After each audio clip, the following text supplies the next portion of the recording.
देखतनी मीठी मीठी मुस्की तुम्हारा तारा, टुक टुक ऐसे काहे निहारा तारा।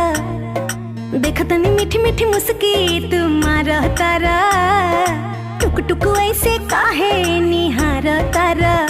कथी चले तोरा मन में सांवरिया, हटे हटावले ना हटे नजरिया हो, जनमा रे जान हो मधुन कलर सरिया। मन करे कहसली भरिया कवरिया हो, जनमा रे जान हो मधुन कलर सरिया।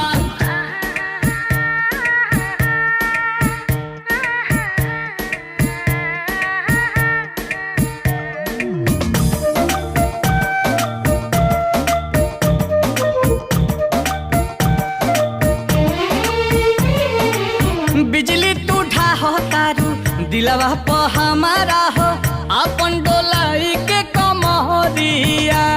हवने ना तोहरो लुटेरा, निरखेला कमर के घेरा। उठे अजब गजब के नासा, जनी ऐसे मतिया फेरा। सच हाँ के करेला मस्करिया, लागल बा फाल पिको लहरे झलरिया हो, जनमा रे जान हो मधुन कलर सरिया। मन करे कसली भरिया कवरिया हो, जनमा रे जान हो मधुन कलर सरिया।